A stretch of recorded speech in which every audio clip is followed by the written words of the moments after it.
La famille de Naël, tuée à Nanterre en banlieue parisienne à la suite d'un contrôle routier en juin dernier, réclame des investigations sur un potentiel mensonge policier. Une information rapportée par Le Parisien. Rebondissement dans l'affaire Naël. La famille de l'adolescent soupçonne fortement les fonctionnaires de police, voire l'équipage incriminé, d'avoir tenté de maquiller les conditions de l'intervention policière qui a coûté la vie au jeune homme, le 27 juin dernier à Nanterre, Hauts-de-Seine, lors d'un contrôle consécutif à un refus d'obtempérer, rapportent nos confrères du Parisien. Elle est convaincue que les policiers ont livré une version initiale consistant à justifier le tir mortel par une attitude dangereuse de Naël afin de tromper l'autorité judiciaire et se retrancher derrière la légitime défense. Une vidéo prise par un témoin et diffusée sur les réseaux sociaux avait d'ailleurs remis en doute le bien-fondé de l'action policière. L'auteur du tir, un brigadier appelé Florian N, a depuis été mis en examen pour homicide volontaire et placé en détention provisoire. Une affaire aux multiples rebondissements, mais cela ne s'arrête pas là.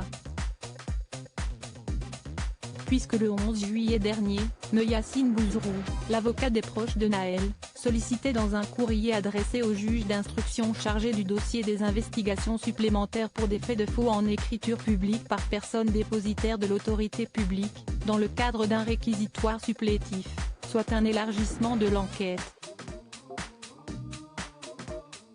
À l'appui de cette demande, une fiche policière, dite Pégase, avait été versée au dossier judiciaire.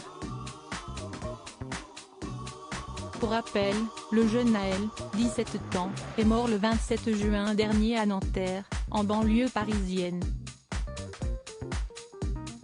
L'adolescent de 17 ans conduisait sans permis avant d'être confronté à un contrôle de police. Suite à son refus d'obtempérer, il a été mortellement blessé par un policier qui lui a tiré dessus à bout portant.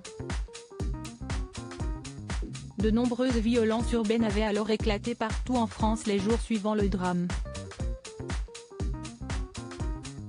Des manifestations durant lesquelles la famille du maire de l'Haye-les-Roses avait notamment été attaquée en pleine nuit.